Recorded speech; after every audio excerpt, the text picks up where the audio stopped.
Every so often, a movie comes along that unites fans in an overwhelming state of frenzied anticipation. A movie that's hype is so undeniably massive that the film itself seems destined to collapse beneath the unrealistic expectations. More often than not, this level of hype is reserved for sequels, movies that are taking place in an established franchise, or are a direct follow-up to a film that was hugely successful. They don't come along every year, but when they do, you know it. Like with Spider-Man: No Way Home. Tom Holland's third solo film in the MCU had been plagued with speculation prior to release. Leaked images, fake trailers, rumors upon rumors. All of this, and the anticipation of seeing Andrew Garfield and Tobey Maguire reprising their roles as Spider-Man from alternate universes, added to the hype. The movie hit record-setting numbers with its pre-sales tickets, and even caused some sites to crash. So how does a movie live up to those expectations? When the bar is set that high, how is it possible to reach it? Well, strap into your spandex and refill your web shooter. Unless you're Tobey. Because we're taking a look at how Spider-Man: No Way Home managed to defy the odds and live up to the hype.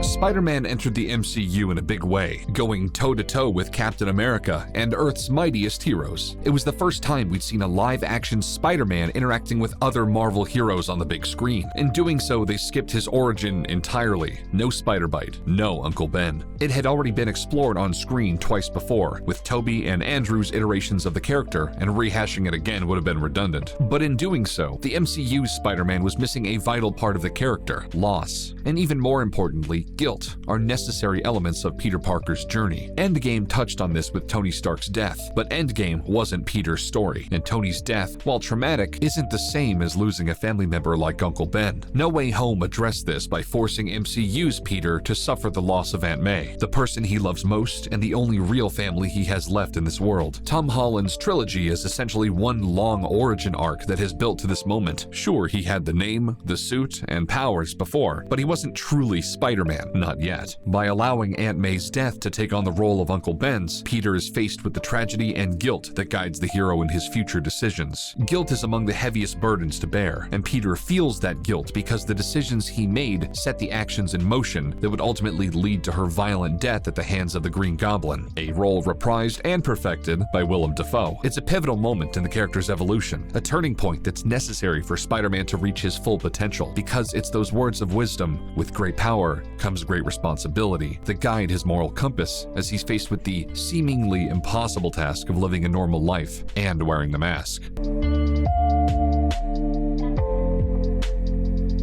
The vast majority of hype surrounding No Way Home was based on the anticipation of seeing Andrew Garfield and Tobey Maguire back in costume. The very idea of seeing all three live-action Spider-Men on screen together, fighting alongside one another, was enough to make any Marvel fan squeal with joy. It was an ambitious swing that easily could have resulted in cheesy fan service and nothing more. Instead, Tobey and Andrew acted as mentors to the youngest Spider-Man. When Uncle Ben dies in the comics and the previous films, Peter has Aunt May to help him through. And when Aunt May dies in No Way Home, Tom Holland's Spider-Man has Andrew Garfield and Tobey Maguire to temporarily fill that role, guiding him through the time when he feels at his most broken, while also receiving their own moments of significant redemption. That was a vital part to doing this correctly. This isn't just Tom Holland's story, it's Andrew and Tobey's as well. And in order to do those characters justice, their stories are expanded upon. Andrew by saving MJ, a task he'd failed to do with Gwen Stacy in his own universe and has been haunted by ever since. And Tobey as he stepped between Tom and Green Goblin, preventing Tom from succumbing to the hatred and the darkness that currently consumed him, while also saving Norman Osborn, something he tried and failed to do many years ago. It was his inevitability to save Norman that had sent his friendship with Harry into a downward spiral that ended in tragedy. The interactions between the three Spider-Men are raw, emotional, funny, and impactful. It's fan service, but it's fan service with a purpose. Both Tobey and Andrew had the title of Spider-Man stripped from them before their stories were complete. No Way Home allows them to continue their stories while passing the torch to a new Spider-Man. Tom has been wearing the suit since 2016, but in a lot of ways, his story as Spider-Man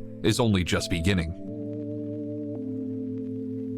If you ask anybody what went wrong with Spider-Man 3, they'll likely tell you it had too many villains. In fact, we covered that issue in a previous video that you should totally check out. We saw it happen with The Amazing Spider-Man 2 as well. Too many villains can cause the story to feel bloated, jumbled. Things get lost as the story struggles to follow multiple story arcs while never devoting enough time to any individual one. So when it was revealed that No Way Home would feature no less than 5 villains, a lot of fans began to worry. What was different about No Way Home, what was unique about its villains, is that they're all returning characters. The audience is already familiar with them. There's no need to showcase their motivations or introduce them. This allows the story to flow at a faster pace without being bogged down by repetitive origin tales. And the fact that the villains are working together as a team keeps them centralized within a single plot, rather than multiple branching plot lines. But even more importantly, No Way Home made the villains directly linked to the story and integral to the evolution of the plot. While The Amazing Spider-Man's The Lizard and Spider-Man 3's Sandman were relegated more to the background, Electro, Doc Ock, and Green Goblin each had the chance to shine in new ways that made their return more meaningful. Doc Ock and Goblin act as polar ends of the moral spectrum. Dr. Otto Octavius, who only turned evil when the artificially intelligent robotic arms took control of him in Spider-Man 2, gets a fitting redemption. Alfred Molina's portrayal of the fan-favorite Spider-Man villain is among the best we've seen in a comic book film. Prior to joining in with the mechanical tentacles, Otto was known for cheesy jokes about rubber bands and being a scientist who wanted to help people. Much like Spider-Man, he's experienced loss and darkness. Tom Holland's Spider-Man is able to repair the inhibitor chip, which allows Otto to regain control and mental composure, allowing him to help the Spider-Men to save the multiverse and redeem himself for the atrocities committed in Spider-Man 2. Green Goblin, on the other hand, goes full swing in the opposite direction. Willem Dafoe's Green Goblin was always unhinged, but in No Way Home, Dafoe embraces the madness with zero restraint and acts as the leader of the villains, guiding them in their attack on the Spider-Men. It's an over-the-top performance from Dafoe that embraces the madness of the multiverse and gives Tom Holland's Spider-Man an adversary that tests him more than we've ever seen before. It makes Tom's journey through the pain, the hatred, and the darkness of losing Aunt May all the more impactful, because he's not only fighting Green Goblin, he's fighting against his inner demons as well, fighting against the primal urge to get vengeance against the man who took everything from him, because if he gives in, he'll be led down a path that he won't easily recover from, that emotional turmoil. That moral quandary is the true antagonist of the film, even more so than Green Goblin. For as long as Peter Parker has been in the MCU, he's had somebody to count on. Aunt May,